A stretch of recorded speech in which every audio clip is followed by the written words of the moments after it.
स्वागत है आपका हमारे चैनल पॉलिटेक्निक क्लासेस में। फ्रेंड्स, जैसा कि आपको पता है बेटा, आपके एग्ज़ाम ऑनलाइन हो चुके हैं। इसी सेशन में फर्स्ट ईयर स्टूडेंट्स के लिए जो सेकंड सेमेस्टर में बेटा स्टूडेंट्स हैं। और फ्रेंड्स, मैं आपको बता दूं जो सब्जेक्ट्स फ्रेंड इलेक्ट्रिकल इंजीनियरिंग में एक सब्जेक्ट चलता है जिसका नाम है BMCE, और सिविल इंजीनियरिंग में एक सब्जेक्ट चलता है जिसका नाम है BMEE। तो जो बच्चे BMEE और BMCE पढ़ रहे हैं तो उनके लिए ये जो हमारा सेशन है आज का, ये काफ़ी इंपॉर्टेंट है, जिनमें इन चीज़ों के बारे में आपको बताया जाएगा। ऑब्जेक्टिव क्वेश्चंस को कवर किया जाएगा पॉलिटेक्निक सेमेस्टर एग्जाम में, क्योंकि आपको पता है बेटा आपके एग्जाम ऑनलाइन हो चुके हैं, लेकिन आपकी अभी तक फाइनल डेट शीट नहीं आई है, एग्जाम का शेड्यूल नहीं आया है, लेकिन फिर भी आपको तैयारी करनी है।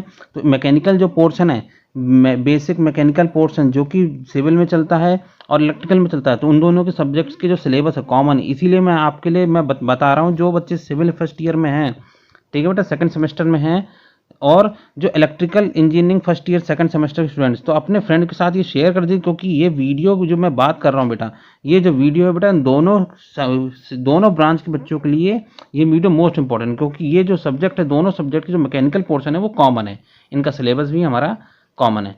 ठीक है फ्रेंड, तो अपने साथियों के साथ ये शेयर कीजिएगा, वीडियो को शेयर कीजिएगा और बेल आइकन को प्रेस कर लीजिएगा, जिससे आपको नोटिफिकेशन हमारी वीडियोस की मिलेगी। इस वीडियो की जो PDF है, ये जो मैं आज आपके लिए वीडियो सेशन ला रहा हूँ MCQ का, इसकी जो PDF है आपको हमारे टेलीग्राम चैनल पे मिलेगी। आप टेलीग्राम चैनल पे जुड़ जाइएगा। इसका लिंक हमने डिस्क्रिप्शन में दे दिया है। डिस्क्रिप्शन में आप लोग देखकर, ये हमारा जो लिंक है टेलीग्राम की लिंक, इसको लिंक को मैंने डिस्क्रिप्शन में दे रखा, उस लिंक के थ्रू आप लोग ज्वाइन हो जाएगा। वहाँ पर आपको सारी PDFs आपको मिलेगी। बाकी हमारा यूट्यूब चैनल, जहाँ पर आपको वीडियोस मिलती रहेगी MCQs की, तो आप लोग चैनल को सब्सक्राइब कीजिए और इंक्रीज कर लीजिएगा। तो चलिए स्टार्ट करते हैं आज का सेशन। आज का सेशन में जो क्वेश्चन नंबर 1 है, क्वेश्चन नंबर 1 की बात कर रहे हैं हम लोग। कि जो हमारा क्वेश्चन नंबर 1 है कि the equilibrium state of a substance which coexist in a solid, liquid and vapour form a single point is called. एक ही बिंदु पर ठोस, द्रव और वाष्प के रूप में स्थित रखने वाले किसी पदार्थ की साम्य स्थिति को कहते हैं। तो जब कोई भी एक पदार्थ होता है वो तीनों अवस्था में पाया जाता है। ठीक है, तो जिस अवस्था में वो, जिस बिंदु पर वो पाया जाता है, उसको क्या कहा जाता है? पहला ऑप्शन है क्रिटिकल पॉइंट, B ऑप्शन है सैचुरेशन पॉइंट, C ऑप्शन है triple point, D option none of these. तो जल्दी से बेटा कमेंट कीजिए, इसका आंसर बताइए क्या होगा। कि एक ही बिंदु पर ठोस, द्रव और वाष्प के रूप में अस्तित्व रखने वाले पदार्थ की जो साम्य स्थिति होती है, जो इक्विलिब्रियम कंडीशंस होती हैं, जिस पॉइंट पर वो तीनों अवस्था में, सॉलिड स्टेट, लिक्विड स्टेट और वेपर स्टेट, तीनों अवस्था में पाते हैं, तो उसे क्या कहते हैं? Critical point, saturation point, triple point या नन ऑफ दी। तो आपको पता है बेटा ऑप्शन कौन सा सही है? ऑप्शन C हमारा सही है। ठीक है, तो सभी को पता होना चाहिए। जो पहला क्वेश्चन है उसका आंसर C है। ट्रिपल पॉइंट एक ऐसा पॉइंट होता है जहां पर तीनों स्टेट्स हमारी एक ही पोजीशन पर फाइंड आउट होती हैं, एक ही सिंगल पॉइंट पे तीनों स्टेट हमारी मिलती हैं। ठीक है, जिससे कहते हैं हम लोग solid, liquid and vapour state. चलिए नेक्स्ट क्वेश्चन की बात करते हैं। क्वेश्चन नंबर 2 देख लीजिएगा। When the state is being changed from gas to liquid through the process of condensation, the temperature, संघनन की प्रक्रिया में माध्यम से जब अवस्था को गैस से द्रव अवस्था में बदला जाता है, तब तापमान में क्या होता है? बढ़ता है, घटता है, स्थिर रहता है या बढ़ या घट सकता है? तो जल्दी से बताइए। जब हम लोग कंडेंसेशन की प्रोसेस होती है, संघनन की प्रक्रिया होती है, तो उसमें जो तापमान होता है, टेम्परेचर की बात कर रहे हैं, वो इंक्रीजेस, डिक्रीजेस, रिमेन्स कांस्टेंट, में डिक्रीज और इंक्रीज। तो आप लोगों ने पढ़ा होगा कंडेंसेशन की प्रोसेस में जब गैसेस से लिक्विड, यहाँ पर क्या हो रहा है बेटा? स्टेट चेंज हो रही है। तो जब सॉलिड से लिक्विड बदलता है, लिक्विड से गैस बदलता है, गैस से लिक्विड बदलता है, तो उस केस में जो टेम्परेचर होता है क्या होगा बेटा? सही आंसर कौन सा होगा? Remains constant. तो ध्यान रखिएगा, जब भी सॉलिड से लिक्विड है या लिक्विड से गैस है, गैस से लिक्विड होती है या लिक्विड से सॉलिड होती है, तो जब भी स्टेट चेंज होती है तो उस समय टेम्परेचर क्या रहता है? टेम्परेचर हमारा कांस्टेंट रहता है। ध्यान रखिएगा बेटा, रिमेन्स कांस्टेंट। ऐसा नहीं है ना बढ़ता है ना घटता है, ये ऑप्शन गलत है। C ऑप्शन, केवल C ऑप्शन हमारा क्या है? C ऑप्शन हमारा सही है। बाकी D भी गलत है, A भी गलत है और B भी गलत है। ठीक है बेटा, ना तो घटता है ना ही बढ़ता है, हमेशा कांस्टेंट रहता है। चलिए नेक्स्ट क्वेश्चन की बात करते हैं। क्वेश्चन नंबर 3 देख लीजिएगा। Question number 3, on which law of thermodynamics is the measurement of temperature based. तो जब टेम्परेचर का मापन है ऊष्मागतिकी के किस नियम पर आधारित होता है? ऊष्मागतिकी का वह नियम जो तापमान का मापन है। प्रथम नियम, first law of thermodynamics, second शून्य नियम, zeroth law of thermodynamics, second नियम, second law of thermodynamics, third नियम, थर्ड लॉ ऑफ थर्मोडायनेमिक्स। तो आप लोगों ने पढ़ रखा है बेटा, मैंने बताया भी था आपको। जिन लोगों ने बेटा मेरी थ्योरी की वीडियोस नहीं देखी BMW की, आप लोग चैनल पर जाके देख सकते हैं, जहाँ पर मैंने थ्योरी लेक्चर्स में आप लोगों को पूरा समझा रखा है। ठीक है, तो लॉ ऑफ थर्मोडायनेमिक्स का जो टेम्परेचर बेस्ड कौन सा होता है बेटा? सबको पता है, शून्यवा नियम। ठीक है, जिसमें बताया गया था अगर A और B क्या है, हमारे थर्मल इक्विलिब्रियम में है, B और C क्या है, थर्मल इक्विलिब्रियम में तो ए और सी भी क्या होंगे, आपस में थर्मल इक्विलिब्रियम में होंगे। ठीक है, तो बेटा तो कौन सा ऑप्शन सही है, जीरोथ लॉ। ठीक है, बी ऑप्शन हमारा सही है। ठीक है बेटा, सबको पता है। नेक्स्ट क्वेश्चन की बात करते हैं, क्वेश्चन नंबर 4 देख लीजिएगा। The thermal equilibrium between two or more body exist when they are brought together when there is no change in. तो ऑब्वियस सी बात की जाए, जब दो या दो से अधिक वस्तु को संपर्क में लाने पर तापीय साम्यावस्था होती है जब परिवर्तन नहीं होता है। तो किसमें परिवर्तन नहीं होता है कि जब दो या दो से अधिक वस्तु को संपर्क में लाया जाता है। When two or more bodies are brought in thermal equilibrium when there is no change. जब किसमें चेंज नहीं होता, टेम्परेचर में चेंज, सॉरी, पहला ऑप्शन है डेंसिटी, सेकंड ऑप्शन है प्रेशर, थर्ड ऑप्शन है टेम्परेचर, फोर्थ ऑप्शन है ऑल ऑफ द अबव। तो जल्दी से बेटा कमेंट कीजिए, आंसर बताइए कि साम्यावस्था में जब दो वस्तु होती हैं, उन दोनों वस्तुओं को एक संपर्क में लाया जाता है तो उनमें क्या परिवर्तन नहीं होता है, घनत्व, दाब, तापमान, उपरोक्त सभी। तो सब लोग को पता होगा बेटा, टेम्परेचर होता है। थर्मल इक्विलिब्रियम में क्या होता है, जब हमारा टेम्परेचर कांस्टेंट होता है तो उस टेम्परेचर में कांस्टेंट होने के समय पे क्या होता है, जो वस्तु होती है वो थर्मल इक्विलिब्रियम में या तापीय साम्यावस्था में आ जाती है। ठीक है, तो फोर्थ का ऑप्शन क्या है, थर्ड सही है, टेम्परेचर। चलिए नेक्स्ट क्वेश्चन की बात करते हैं, क्वेश्चन नंबर 5 देख लीजिएगा। Heat flow from one body to another when they have. एक पिंड से दूसरे पिंड की ओर ऊष्मा का प्रभाव होता है जब उनका क्या होता है बेटा, A option different heat content, अलग अलग ऊष्मा होती है, डिफरेंट स्पेसिफिक हीट, विशिष्ट ऊष्मा जो होती है सबकी अलग अलग होती है। सी ऑप्शन है एटॉमिक स्ट्रक्चर। ठीक है बेटा, अणु जो संरचना होती है वो हमारी अलग अलग होती है। डी ऑप्शन है डिफरेंट टेम्परेचर, मीन्स अलग अलग तापमान होते हैं, तब हमारा हीट का फ्लो होता है। तो हीट का फ्लो बेटा कब होता है, जब भी हमारा टेम्परेचर बदलता है, तापमान जब भी परिवर्तित होता है तभी हीट का फ्लो होता है, हाई बॉडी, वन बॉडी से दूसरी बॉडी की तरफ। और टेम्परेचर फ्लो कैसे होता है, जहाँ का टेम्परेचर ज़्यादा होगा, जिस बॉडी का टेम्परेचर ज़्यादा हो, जैसे मान लो ए बॉडी है, बी बॉडी है, अगर बी का टेम्परेचर ज़्यादा होगा और ए का कम होगा तो बी से ए की तरफ हीट का फ्लो होगा। तो डी ऑप्शन हमारा सही है, डिफरेंट टेम्परेचर, अलग अलग भिन्न तापमान जब होते हैं तभी हमारा क्या होता है, हीट का फ्लो होता है, एक पिंड से दूसरे पिंड की ओर ऊष्मा का प्रवाह होता है। ठीक है बेटा, तो क्लियर हो गया सबको, फिफ्थ का ऑप्शन डी सही है। नेक्स्ट क्वेश्चन की बात कर रहे हैं, क्वेश्चन नंबर 6 देख लीजिएगा। Zeroth law of thermodynamics deals with. तो ऊष्मा गति का शून्य नियम किससे संबंधित होता है, इंटरनल एनर्जी, आंतरिक ऊर्जा, B entropy, C concept of temperature, D absolute zero of entropy. तो जल्दी से बताइए, ऊष्मा गति का शून्य नियमन किससे होता है, आंतरिक ऊर्जा, एंट्रोपी, तापमान की अवधारणा, एंट्रोपी की परम ऊर्जा। तो बेटा आपको मैंने पढ़ा रखा है जीरोथ लॉ ऑफ थर्मोडायनेमिक्स, तो आप लोग फिर से जाके मेरे BMW लेक्चर्स देख लीजिएगा। सभी थ्योरी के लेक्चर्स मैंने कवर किए हैं, पूरा सिलेबस मैं कवर कर चुका हूँ बेटा BMW का। तो आप लोग जाके फटाफट मेरे यूट्यूब चैनल पे प्लेलिस्ट है, मैकेनिकल फर्स्ट ईयर की जो प्लेलिस्ट है, सॉरी हम बात कर रहे हैं सिविल फर्स्ट ईयर की जो प्लेलिस्ट मैंने बना रखी है, उसमें BMW का कोर्स में मैकेनिकल पोर्शंस को मैंने कवर किया हुआ है। तो सिविल फर्स्ट ईयर की प्लेलिस्ट में जाके आप पॉलिटेक्निक क्लासेस की जो चैनल है यूट्यूब पे, वहाँ पर जाके आप लोग देख सकते हैं हमारे थ्योरी चैनल। ठीक है बेटा, तो चलिए बताइए इसका आंसर बताइए क्या होगा। जीरोथ लॉ ऑफ थर्मोडायनेमिक्स किस में होती है, आंतरिक ऊर्जा, एंट्रोपी, तापमान की अवधारणा, एंट्रोपी की परम शून्य। तो बेटा आपको पता होगा जीरोथ लॉ ऑफ थर्मोडायनेमिक्स किस में होती है, कंसेप्ट ऑफ टेम्परेचर। अभी पीछे भी मैंने बताया था, वही क्वेश्चन थोड़ा सा चेंज करके पूछा गया है। ठीक है, चलिए नेक्स्ट क्वेश्चन की बात करते हैं, क्वेश्चन नंबर 7 देख लीजिएगा। For the calculation of real temperature in the thermodynamics, अगर हम लोग कभी भी रियल टेम्परेचर को मेजर करते हैं तो what is absolute zero temperature consider है। ऊष्मागतिकी में वास्तविक तापमान की गणना के लिए यथार्थ शून्य एब्सोल्यूट जीरो तापमान की मान माना जाता है। ए ऑप्शन है -2 डिग्री सेल्सियस, बी ऑप्शन है 283 डिग्री सेल्सियस, सी ऑप्शन है 0 degree Celsius and D option है 270 डिग्री सेल्सियस। तो काफ़ी सिंपल पूछा गया है बेटा, फिजिक्स से रिलेटेड क्वेश्चन है। आप लोगों ने जब हाई स्कूल और इंटर किया होगा, 10th और ये 12th कर रख के आए हैं बेटा, तो आप लोगों ने ये चीज़ों के बारे में पढ़ा था। तो कैलकुलेशन कैसे किया जाता है थर्मोडायनेमिक्स में, जब एब्सोल्यूट जीरो लेते हैं, तो एब्सोल्यूट जब जीरो लेते हैं तो ऑप्शन कौन सा सही है बेटा, ए, बी, सी या डी। जल्दी से बेटा कमेंट कीजिए। तो आंसर क्या है, 0 केल्विन। ध्यान रखिए बेटा, 0 केल्विन ही हमारा एब्सोल्यूट जीरो टेम्परेचर होता है। ठीक है बेटा, जो हमारा शून्य तापमान होता है, यथार्थ शून्य तापमान, वो कितना होता है, 0 केल्विन। और 0 केल्विन को हम लोग डिग्री सेल्सियस में कितना लिखते हैं, -273 डिग्री सेल्सियस। तो ऑप्शन कौन सा सही है, ऑप्शन ए हमारा सही है। ध्यान रखिएगा 0 डिग्री सेल्सियस मत लगा दीजिएगा बेटा, क्योंकि 0 डिग्री सेल्सियस भी ऑप्शन में दे रखा है। तो ऑप्शन कौन सा सही है, 8th, 7th का ए सही है। ध्यान रखिएगा बेटा, 7th का ए -2 डिग्री सेल्सियस 70 डिग्री सेल्सियस होता है। चलिए नेक्स्ट क्वेश्चन की बात करते हैं, क्वेश्चन नंबर 8 सभी लोग देख लीजिएगा। When a close system undergoes a thermodynamic cycle the net heat transfer is equal to work transfer, this statement associated with। जब एक बंद निकाय एक ऊष्मा गति के चक्र को कुल ऊष्मा स्थानांतरण कुल कार्य स्थानांतरण के बराबर होता है, ये कथन किससे संबंधित है। ऑप्शन ए है हमारा पास्कल लॉ, ठीक है, ऑप्शन बी है जीरोथ लॉ, ऑप्शन सी है फर्स्ट लॉ ऑफ थर्मोडायनेमिक्स और ऑप्शन डी है सेकंड लॉ ऑफ थर्मोडायनेमिक्स। जल्दी से बेटा कमेंट कीजिए, क्वेश्चन फिर से पढ़ लीजिए बेटा। जब किसी एक बंद निकाय के ऊष्मागतिकी चक्र को कुल ऊष्मा स्थानांतरण कुल कार्य स्थानांतरण के बराबर होता है। ये कथन बेटा किससे संबंधित होता है? ऑप्शन है pascal law, zeroth law, first law या सेकंड लॉ ऑफ थर्मोडायनेमिक्स। तो आप लोगों को बेटा पता होगा ये जो स्टेटमेंट रिलेटेड होता है किससे होता है?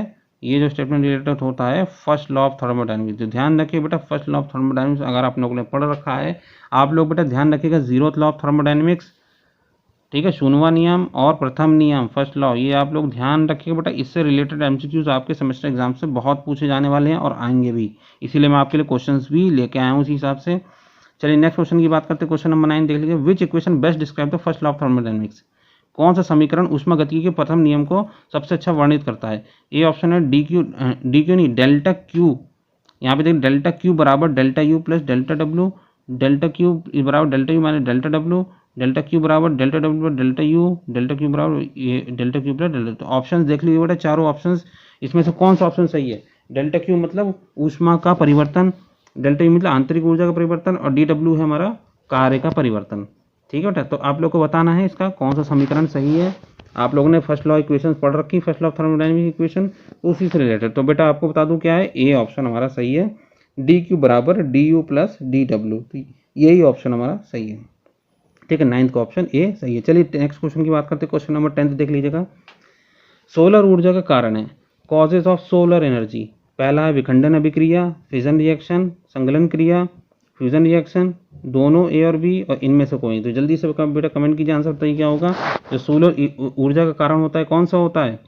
फिजन रिएक्शन, फ्यूजन रिएक्शन, दोनों ए बी, इनमें से कोई नहीं। तो बेटा आपको पता होना चाहिए सोलर एनर्जी जो होती है उससे फिजन रिएक्शन बनता है कि फ्यूजन रिएक्शन बनता है? तो सोलर एनर्जी से क्या होता है बेटा? फ्यूजन रिएक्शन होता है। ध्यान रखिएगा संगलन अभिक्रिया, ठीक है बेटा। 10th का ऑप्शन बी सही है, सभी लोग ध्यान रखिएगा। आप लोगों को पता होना चाहिए सोलर एनर्जी होती है उसमें क्या होता है? फ्यूजन रिएक्शंस होती हैं, दो छोटे मॉलिक्यूल्स मिलकर एक बड़ा अणु बनाते हैं, एक बड़ा मॉलिक्यूल्स को फॉर्म करते हैं, ठीक है बेटा। चलिए नेक्स्ट क्वेश्चन की बात करते हैं। क्वेश्चन नंबर 11 देखिएगा। बायोगैस एक ऊर्जा स्रोत है। बायोगैस कौन सी एनर्जी है? सोर्स ऑफ एनर्जी, एक रिन्यूएबल सोर्स ऑफ एनर्जी, पुनः नवीनीकरण ऊर्जा, अपुनः नवीनीकरण ऊर्जा, non renewable sources of energy, वैकल्पिक ऊर्जा स्रोत, अल्टरनेटिव सोर्स ऑफ एनर्जी, और डी ऑप्शन है नन ऑफ दीज, इनमें से कोई नहीं। तो जल्दी से बेटा बताइए बायोगैस कौन सी ऊर्जा होती है? Renewable energy, non renewable energy, alternative sources of energy, none of these. जल्दी कमेंट कीजिए बेटा, आंसर बताइए क्या होगा। बायोगैस कौन सी ऊर्जा होती है? बायोगैस ऊर्जा होती है अल्टरनेटिव एनर्जी सोर्स। तो ध्यान रखिएगा बेटा, ना ही रिन्यूएबल होती है ना ही नॉन रिन्यूएबल होती है। वैकल्पिक ऊर्जा स्रोत होती है हमारी अल्टरनेटिव एनर्जी सोर्स। ध्यान रखिए 11th का ऑप्शन सी सही है।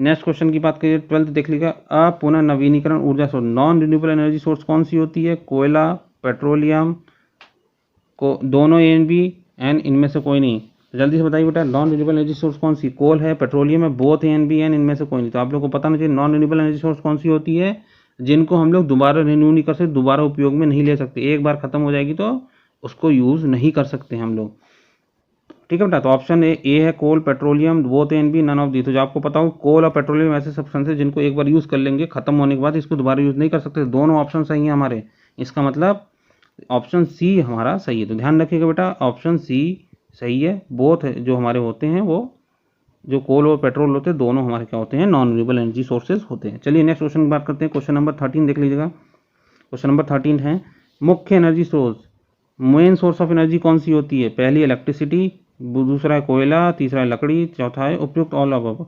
तो मेन एनर्जी सोर्सेज कौन सी होती है बेटा जिनका बहुत ज़्यादा यूज़ किया जाता है? आजकल आप लोगों ने देखा होगा कि इस कौन सी एनर्जी सोर्स होती है? इलेक्ट्रिसिटी का सबसे ज़्यादा यूज़ करते हैं, कोल का करते हैं, वुड का करते हैं, ऑल ऑफ द अबव का करते हैं। तो आपको पता होना चाहिए मेन सोर्सेज ऑफ एनर्जी जो आजकल ज़्यादातर कंट्रीज़ में, घरों में या सभी जगहों पे यूज़ की जाती है वो कौन सी होती है? हमारी इलेक्ट्रिसिटी। आप लोग देख रहे हैं इलेक्ट्रिसिटी का यूज़ बहुत ज़्यादा होता जा रहा है, यही हमारी मेन सोर्स ऑफ एनर्जी है। तो 13th का ऑप्शन ए सही है। चलिए नेक्स्ट क्वेश्चन की बात करें। क्वेश्चन नंबर 14 देख लीजिएगा। जो जीवाश्म ईंधन है, फॉसिल फ्यूल्स क्या है बेटा? कोल है, पेट्रोलियम है, दोनों ए एंड बी, और इनमें से कोई नहीं। तो जल्दी से बेटा समझ, काफ़ी इजी क्वेश्चंस पूछे गए हैं, बेसिक्स क्वेश्चन है बेटा, ये सब आपको पता होने चाहिए। Fossil fuels are coal, petroleum, both A and B, इनमें नन ऑफ दी। तो जल्दी से बेटा कमेंट कीजिए क्या होगा इसका आंसर, फटाफट बताइए। जो फॉसिल फ्यूल्स होते हैं बेटा, फॉसिल फ्यूल्स कौन से होते हैं? फॉसिल फ्यूल्स हमारे कोल के थ्रू भी बनते हैं, पेट्रोलियम के थ्रू भी हमारे फॉसिल फ्यूल बनते हैं। इन लोग फॉसिल फ्यूल क्या होते हैं बेटा? जो हमारे कूड़े कचरे होते हैं, रेसिडुअल वेस्ट होते हैं, जो पर्सन्स के द्वारा रेसिडुअल वेस्ट होते हैं, इंडस्ट्री से जो हमारे गंदगी निकलती, कूड़ा कचरा निकलता है, तो उनसे जो हमारा फ्यूल बनता है वो हमारा फॉसिल फ्यूल्स होता है। तो फॉसिल फ्यूल कोल भी होता है, पेट्रोलियम भी होता है बेटा। तो आंसर कौन सा हो जाएगा? सी, बोथ ए एंड बी। ठीक है, सी ऑप्शन हमारा सही है, 14th का ऑप्शन सी सही है। चलिए नेक्स्ट क्वेश्चन की बात करते हैं। क्वेश्चन नंबर 15 देख लीजिएगा। बायोगैस में मुख्यतः होता है, मेन कंपोनेंट बायोगैस का क्या होता है? Methane, acetylene, carbon monoxide, oxygen. तो जल्दी से बेटा कमेंट कीजिए, आंसर बताइए क्या होगा। जो बायोगैस में मेन कंपोनेंट क्या होता है? मीथेन होती है, एसिटिलीन होती है, कार्बन मोनोऑक्साइड होती है, ऑक्सीजन होती है। तो आप लोग को पता होना चाहिए, सिंपल क्वेश्चन है। बायोगैस आप लोग नॉन कन्वेंशनल एनर्जी, आपको बता दूं बेटा, नॉन कन्वेंशनल एनर्जी और कन्वेंशनल एनर्जी सोर्सेज, इसको आप लोग बहुत अच्छे से पढ़ लीजिएगा, क्योंकि इससे रिलेटेड काफ़ी क्वेश्चंस आपके एमसीक्यू बनेंगे। ठीक है बेटा, एग्जाम में भी आएंगे।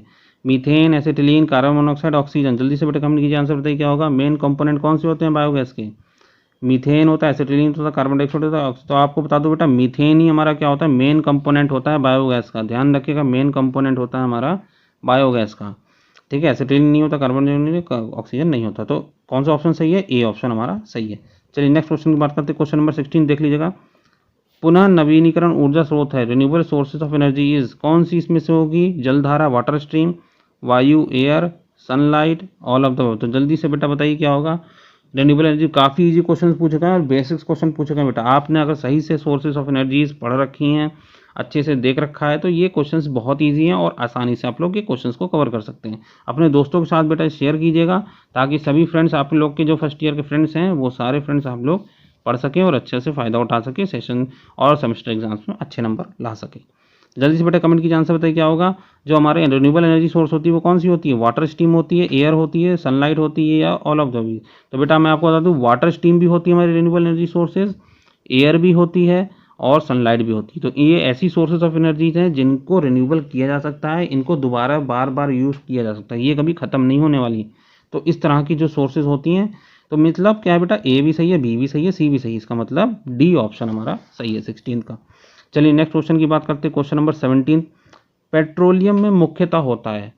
तो पेट्रोलियम मेन कंपोनेंट क्या क्या होते हैं? पहला ऑप्शन है carbon and hydrogen, B option carbon and oxygen, C option है carbon and nitrogen, D option है कार्बन एंड कार्बन मोनोऑक्साइड। तो जल्दी से बेटा कमेंट कीजिए, पेट्रोलियम में मेन कंपोनेंट क्या होता है? Carbon and hydrogen, carbon and oxygen, carbon and nitrogen, carbon and carbon monoxide. तो आपको पता होना चाहिए बेटा क्या होते हैं कंपोनेंट। सब बेटा होता है मोनोऑक्साइड नहीं होता मेन कंपोनेंट, नाइट्रोजन नहीं होता है मेन कंपोनेंट, और हाइड्रोजन ऑक्सीजन में से बेटा कौन सा नहीं होता मेन कंपोनेंट? तो हमारा क्या होता है? ऑक्सीजन मेन कंपोनेंट नहीं होता। तो मेन कंपोनेंट कौन से होते हैं बेटा? Carbon and hydrogen. तो ध्यान रखिएगा बेटा, पेट्रोलियम में, सॉरी बेटा, पेट्रोलियम में क्या होंगे? Carbon and oxygen. ध्यान रखें, बी ऑप्शन सही है। ठीक है बेटा, 17 का ऑप्शन बी सही है, carbon and oxygen main component होते हैं हमारे। ठीक है, 17 बी ऑप्शन सही। चलिए नेक्स्ट क्वेश्चन की बात करते हैं। क्वेश्चन नंबर 18 देख लीजिएगा। प्रकाश संश्लेषण के समय प्रकाश ऊर्जा परिवर्तित होती है, light energy is converted during photosynthesis, किस में कन्वर्ट होती है? विद्युत ऊर्जा में, भौतिक ऊर्जा में, सोलर ऊर्जा में, रासायनिक ऊर्जा में। जल्दी से बेटा बताइए क्या होगा इसका आंसर। सभी लोग कमेंट कीजिए। प्रकाश संश्लेषण के समय प्रकाश ऊर्जा परिवर्तित होती है, light energy is converted into photosynthesis, विद्युत एनर्जी में, भौतिक ऊर्जा में, सोलर एनर्जी में, रासायनिक ऊर्जा में। तो जल्दी से बेटा electrical energy, physical energy, solar energy, chemical energy, जल्दी से बताइए बेटा क्या होगा आंसर। तो बेटा आपको बता दूं 18 का ऑप्शन, 18 देख लीजिए बेटा, 18 का ऑप्शन क्या है?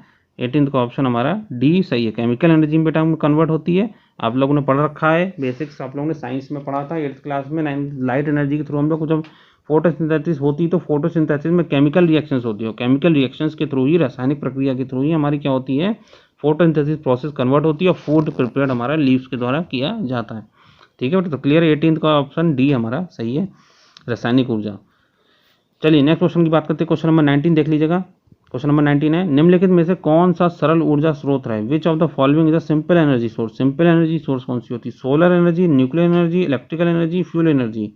सोलर ऊर्जा, नाभिकीय ऊर्जा, विद्युत ऊर्जा, ईंधन ऊर्जा। तो बेटा आपको पता होना चाहिए, simple energy source means, simple means कि आसानी तरीके से हम लोग एनर्जी प्रोड्यूस कर सकते हैं, आसान तरीके से, इसमें ज़्यादा कंपोनेंट का यूज़ नहीं करते, कॉस्टली डिवाइसेस नहीं है। तो आपको पता होना चाहिए कौन सी है, सोलर एनर्जी है कि न्यूक्लियर है कि इलेक्ट्रिकल है कि फ्यूल एनर्जी है।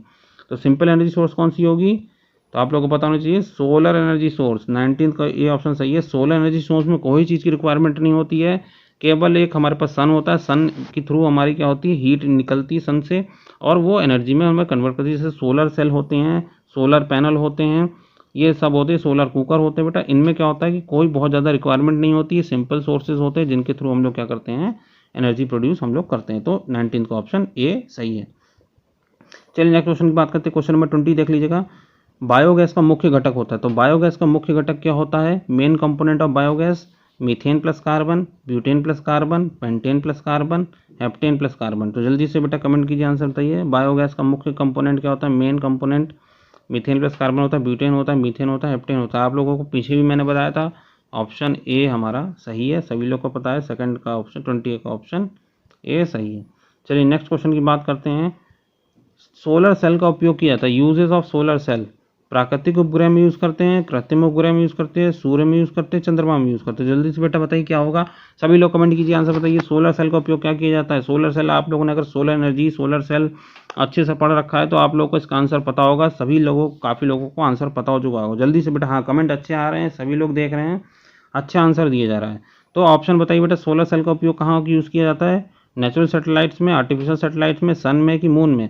तो बेटा मैं आपको बता दूं, सन और मून क्या होते हैं बेटा? आपके नेचुरल सैटेलाइट्स होते हैं, और इनमें सोलर सेल का यूज़ किया जाता है। तो ये दोनों हमारे ऑप्शन सही हैं। तो इसका मतलब नेचुरल सैटेलाइट्स जो होती हैं उनमें सोलर सेल का यूज़ बहुत ज़्यादा किया जाता है। तो ये ऑप्शन हमारा क्या है, सोलर सेल का जो 21 क्वेश्चन है उसका ए ऑप्शन सही है, नेचुरल सैटेलाइट्स। चलिए नेक्स्ट क्वेश्चन की बात करते हैं। क्वेश्चन नंबर 22 देख लीजिएगा। निम्न में से कौन सा जीवाश्म ईंधन नहीं है? Which one of the following is not a fossil fuel? पहला ऑप्शन है सीएनजी, बी ऑप्शन है diesel gas, diesel, B option diesel, C option biogas, D option kerosene. तो जल्दी से बेटा कमेंट कीजिए, आंसर बताइए क्या होगा कि कौन सा जीवाश्म ईंधन नहीं होता? फॉसिल फ्यूल आप लोगों ने सही से पढ़ रखा होगा, फॉसिल फ्यूल एनर्जी सोर्स, तो आप लोग इसका आंसर फटाक से दे देंगे। तो डीजल बेटा क्या होता है? फॉसिल फ्यूल सोर्स होता है। बायोगैस कैसा होता है? फॉसिल फ्यूल सोर्स होता है। केरोसिन कैसा होता है? हमारा फॉसिल फ्यूल सोर्स होता है। लेकिन सीएनजी क्या होती है बेटा? ये फॉसिल फ्यूल सोर्स नहीं होती है। तो ए ऑप्शन हमारा क्या है, सही है। ठीक है बेटा, नॉट पूछा गया, ध्यान रखिए बेटा, जीवाश्म ईंधन नहीं है। तो आप लोग क्वेश्चन को ध्यान से पढ़िएगा और ध्यान से टिक लगाइएगा बेटा, क्योंकि कभी कभी गलत क्वेश्चन पढ़ दिया जाएगा तो आंसर भी गलत हमारा लग जाएगा। नेक्स्ट क्वेश्चन 23 देख लीजिएगा। बांध में एकत्रित जल है, वाटर कलेक्टेड इन डैम। पहला ऑप्शन है नाभिकीय ऊर्जा का स्रोत होता है, जीवाश्म ईंधन का स्रोत होता है, जल ऊर्जा का स्रोत होता है, पवन ऊर्जा का स्रोत होता है। तो जो वाटर कलेक्टेड होता है हमारे डैम में, बांध में जो जल एकत्रित होता है, वो न्यूक्लियर एनर्जी सोर्स होता है, फॉसिल फ्यूल सोर्स होता है, हाइड्रो सोर्स होता है, विंड एनर्जी सोर्स होता है। तो बेटा आप लोग को पता होना चाहिए क्या होता है, जो वाटर कलेक्टेड डैम होता है वो हमारा हाइड्रो एनर्जी सोर्स होता है। सभी लोग को पता है, इजी क्वेश्चन है। 23 का ऑप्शन सी सही है। हाइड्रो एनर्जी सोर्स जो होती है हमारी, वो वाटर कलेक्टेड डैम के लिए ही की जाती है। ठीक है बेटा। नेक्स्ट क्वेश्चन नंबर 24 देख लीजिएगा। निम्न में से कौन सा द्रवीय ईंधन, विच ऑफ द लिक्विड फॉर्म? काफ़ी इजी क्वेश्चन पूछा गया है, मैं आप तक का बता दूं बेटा, इस सेशन का काफ़ी इजी क्वेश्चन है और सिंपल क्वेश्चन पूछा गया है। पहला ऑप्शन है एलपीजी, सेकंड ऑप्शन है सीएनजी, सी ऑप्शन है केरोसिन, डी ऑप्शन है चारकोल। तो जल्दी से बेटा बताइए क्या होगा, निम्न में से कौन सा द्रवीय ईंधन होता है? लिक्विड फ्यूल कौन सा होता है? LPG, CNG, kerosene, charcoal. तो आप लोग को पता होना चाहिए बेटा कौन सा होगा इसमें से। एलपीजी ये तो होता है हमारा लिक्विफाइड पेट्रोलियम गैस, ठीक है। सीएनजी कंप्रेस्ड नेचुरल गैस, तो ये तो गैसेज हैं, तो ये लिक्विड फ्यूल का कोई सवाल ही नहीं उठता, दोनों कैंसिल हो गए ऑप्शन। केरोसिन की बात की जाए, हाँ तो केरोसिन हमारा क्या होता है, लिक्विड फ्यूल होता है। चारकोल की बात की तो चारकोल हमारा क्या होता है, सॉलिड फ्यूल होता है। तो बेटा ऑप्शन कौन सा बचा हमारा, ऑप्शन सी हमारे बचा। तो सी ऑप्शन हमारा क्या है, सही है। ठीक है, 24 का ऑप्शन सी सही है। चलिए नेक्स्ट क्वेश्चन की बात करते हैं। क्वेश्चन नंबर 25 देख लीजिएगा। निम्न में से किसके दहन के लिए ऑक्सीजन की आवश्यकता नहीं होती? विच of the following does not need oxygen for combustion?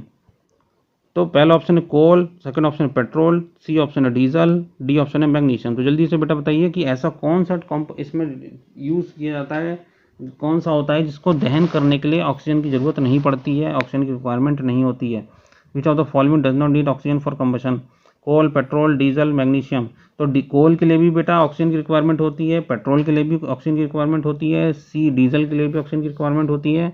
और मैग्नीशियम की बात की जाए तो मैग्नीशियम में क्या होता है, मैग्नीशियम में हमारी ऑक्सीजन की रिक्वायरमेंट नहीं होती। ये बेटा क्या होते हैं, अपने आप ही जलते हैं, इनको कंबशन करने के लिए कोई भी चीज़ की रिक्वायरमेंट नहीं होती। अगर इसको आप लोग वैक्यूम में भी रखेंगे, जहाँ हवा नहीं है वहाँ पे भी ये हमारे क्या होंगे, अपने आप जलने लगेंगे। ठीक है बेटा, इसीलिए मैग्नीशियम बहुत ज़्यादा हाईली रिएक्टिव कंपाउंड होते हैं, बहुत तेज़ी से हमारे जलते हैं। ठीक है। कोल को जलने के लिए ऑक्सीजन की जरूरत होती है, पेट्रोल को भी डीजल की। तो ऑप्शन कौन सा सही है हमारा? डी ऑप्शन सही है। 25 का ऑप्शन डी सही है। नेक्स्ट क्वेश्चन की बात की, सोलर सेल बने होते हैं, solar cells are made of lithium, calcium, potassium, silicon. तो जल्दी से बेटा कमेंट कीजिए, आंसर बताइए क्या होगा 26 का। ये जो हमारे सोलर सेल्स होते हैं वो किसके बने होते हैं? लिथियम के होते हैं कि कैल्शियम के होते हैं कि पोटेशियम के होते हैं, सिलिकॉन। जल्दी से बेटा कमेंट कीजिए, सभी लोग कमेंट कीजिए, आंसर बताइए। Solar cells are made of lithium, calcium, potassium, silicon. तो बेटा मैं आपको बता दूं क्या है, ऑप्शन हमारा डी सही है। सिलिकॉन ही हमारे क्या होते हैं, सोलर सेल्स को यूज़ किया जाता है और यूज़ किया था सिलिकॉन को बनाने के लिए। सभी दोस्त, सभी लोग, जो लोग भी आप वीडियो सेशन देख रहे हैं, अपने दोस्तों के साथ जल्दी से जल्दी शेयर कीजिए। जितनी फ्रेंड्स के साथ आप लोग शेयर करेंगे, सभी को फ्रेंड्स को फ़ायदा मिलेगा और सभी लोग सेमेस्टर एग्जाम में अच्छे नंबर लाने वाले हैं। नेक्स्ट ऑप्शन है, नेक्स्ट क्वेश्चन है, पुनः प्राप्त होने वाली ऊर्जा का स्रोत है energy which can be used again. कौन सी होती है एनर्जी जिसको यूज़ किया जाता है? कोल होता है, पेट्रोल होता है, नेचुरल गैस होता है कि टाइडल एनर्जी होती है। तो बेटा आप लोग को पता होना चाहिए, जो पुनः प्राप्त हमारी ऊर्जा स्रोत होती है कौन सी होती है? कोल नहीं होती, कोल का यूज़ हम लोग नहीं करते हैं, दोबारा ऑब्टेन नहीं कर सकते। पेट्रोलियम भी दोबारा ऑब्टेन नहीं कर सकते, नेचुरल गैस भी दोबारा ऑब्टेन नहीं किया जा सकता, एक बार खत्म हो जाएगी तो यूज़ नहीं कर सकते। हाँ, टाइडल एनर्जी जो ज्वार भाटा ऊर्जा होती है, ज्वार ऊर्जा जो होती है हमारी, ठीक है, ज्वार ऊर्जा जो टाइड्स आती है हमारे समुद्र के किनारे, वो एनर्जी सोर्स ऐसी होती है जिसको हम लोग बार बार यूज़ कर सकते हैं। ठीक है, तो सेकंड 27 का ऑप्शन डी सही है। ठीक है, चलिए नेक्स्ट क्वेश्चन की बात करते हैं। क्वेश्चन नंबर 28, विद्युत उत्पादन का सर्वोत्तम साधन है, best means of generating electricity. तो ऐसा कौन सा साधन है जिससे हम लोग बेस्ट मीन्स होते हैं, जिसमें हम लोग सोलर एनर्जी के थ्रू, हाइड्रो एनर्जी के थ्रू, विंड एनर्जी के थ्रू, सोलर वाटर हीटर। ठीक है, सौर ऊर्जा, जल ऊर्जा, पवन ऊर्जा और सोलर वाटर हीटर। ठीक है, सोलर जल ऊष्मक। तो जल्दी से बेटा कमेंट कीजिए, आंसर बताइए क्या होगा कि विद्युत उत्पादन का सर्वोत्तम उदाहरण bye means best means of generating electricity. मतलब सबसे अच्छा तरीका कौन सा इनमें से?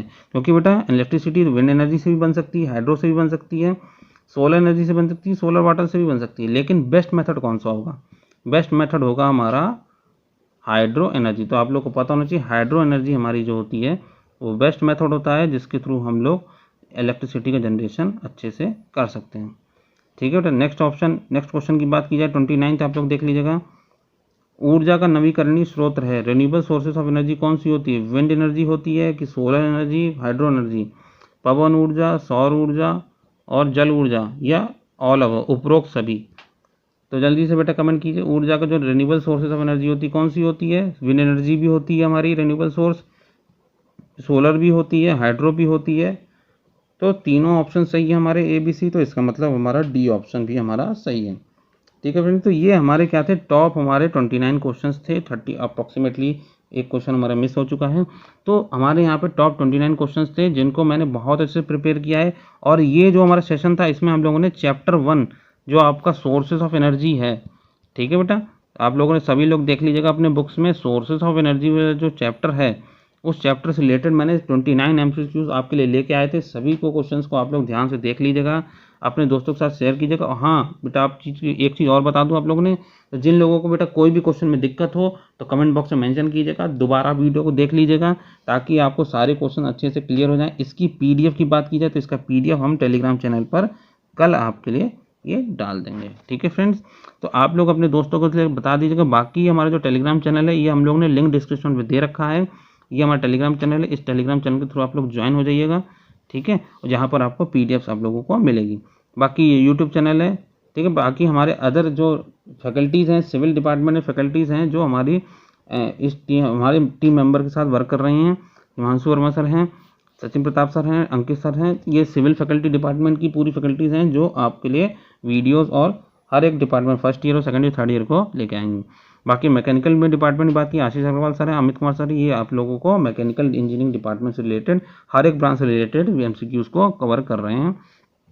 इलेक्ट्रिकल में हमारे डिपार्टमेंट में sir faculty member sir Rashid Ali sir हैं और बाकी गुफरान अंसारी मैडम है, तो ये दोनों भी कवर कर रहे हैं आप लोगों के इलेक्ट्रिकल डिपार्टमेंट को। ठीक है बेटा, तो आप लोग अपने दोस्तों के साथ शेयर कर दीजिएगा इस यूट्यूब चैनल को, ताकि सभी लोग सब्सक्राइब कर लें, बेल आइकन प्रेस कर लें, जिससे आपको नोटिफिकेशन मिलेगी। ठीक है friends, okay, thank you friends.